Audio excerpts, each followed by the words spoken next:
heterosexual. Why should I pledge your sorority instead of another one? To become an alternative sorority, we don't, I'm not a lesbian, and that's all. I'm lots of things. Lesbian sorority sisters. Next, Donahue. Donahue, Monday morning at 8 on Channel 4. Much is happening tonight in Atlanta as Democrats prepare for their national convention. It opens up tomorrow. Members of our staff are in Atlanta to provide a Minnesota perspective on the convention and watch what role the Minnesota delegation plays this year. We join Skip Loescher and Colleen Needles live from above the convention floor. Skip and Colleen? Well, Cindy, the big question here in Atlanta tonight is whether the Democrats will unite or decide to fight. Well, Skip, senior aides to Michael Dukakis and Jesse Jackson continue to meet here in Atlanta trying to mend fences. Meanwhile, the candidates themselves were busy today making public appearances.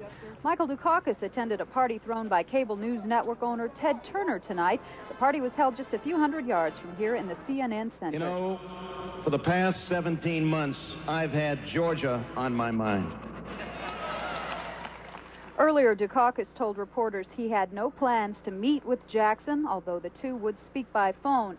And for his part, Jackson told his delegates and urged them to stay with him. And tonight, Jackson was scheduled to speak at a fundraiser at the Fox Theater. And that Fox Theater bash and the Turner affair weren't the only parties going in town here tonight.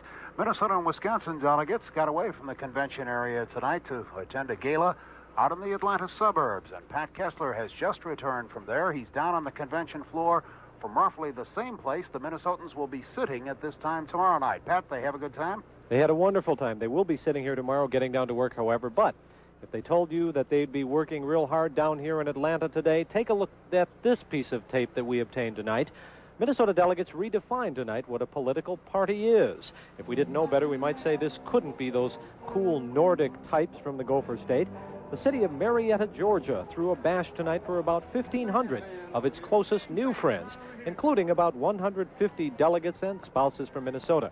There was a healthy dose of Southern hospitality and a good share of Democratic songs to boot. Here again, all together, shout it now. There's no one who can doubt it now. So let's tell the world about it now. Happy days are here again. Well, we've got to be honest about all of this, of course. The delegates won't get much of a chance to do that kind of thing starting tomorrow. By tomorrow morning, the real work will be underway, and whatever divisions exist between the delegates for Michael Dukakis and delegates for Jesse Jackson, well, those divisions will have to be ironed out starting this week.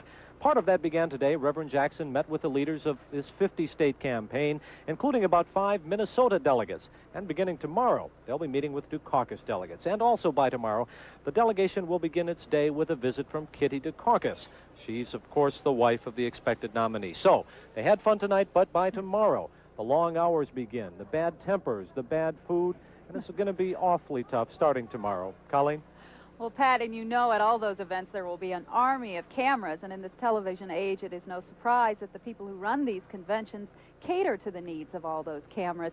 Ellen Cox spent the day looking at how one of the networks is handling this week's political news. Alan? Well, from down here, Colleen, you and Skip, you have a nice anchor booth, but we've got to be honest, it doesn't quite measure up to some of the big operations here, at least in terms of their booth. There's ABC, there's CBS.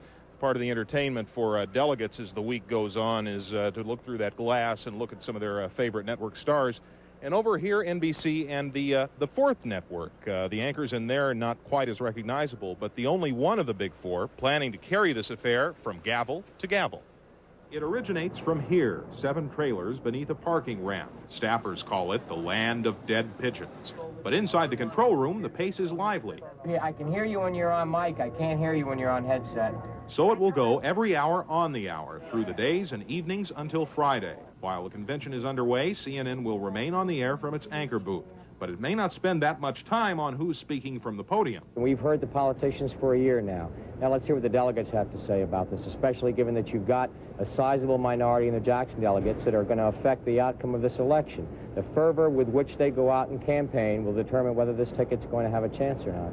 The cable network will commit up to 300 people to its coverage, mostly technical personnel, artists, editors, and reporters coping with the problems of finding conventioneers on the go. Maybe I have the wrong number. The cable network claims it won't save much money having the convention on its doorstep. CNN headquarters is next door to the Omni in an office and shopping mall. Staffers claim a convention next door is like any other remote broadcast. Taking a feed from Sri Lanka. As more of America gets cable TV, the audience keeps growing, extends to 61 countries. The pace will only get worse. This is what I enjoy most. I guess maybe I'm an adrenaline junkie. Betsy, it's Fernand. Talk to me, please. What's the point of all this sound and fury? Well, one critic today said that conventions are a combination of circus, steam calliope, and showboat that has been mothballed by history. But one of the newspaper editors working down here points out that there are 15,000 accredited journalists here, but there were 39,000 for the Spinks-Tyson fight. So I think that means, Skip, that we're a little understaffed here. Okay, you can tell that to the bean counters, Alan. I think I'll keep quiet. A white supremacist group was outmanned by the Omni this afternoon. Some pushing and shoving ensued when the so-called skinheads were confronted by civil rights advocates. Atlanta riot police moved in quickly, hauling some of the professed Nazis off to jail. Pseudo-Minnesotan Ed Asner wandered around the Omni this afternoon. He's one of a number of Hollywood notables, including Rob Lowe and Ali Sheedy, who will also be here. And also at the Omni today, DFL State Chair Ruth Esler, who surveyed the Minnesota delegation seats on the floor and pronounced them just fine. Thank you.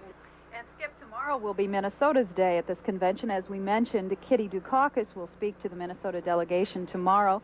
Garrison Keillor will be singing the national anthem. And St. Paul Mayor George Latimer will introduce Atlanta Mayor Andrew Young. And we will have it all tomorrow. Cindy? All right, Colleen. Thanks. We'll look forward to it. Well, the weather's coming up.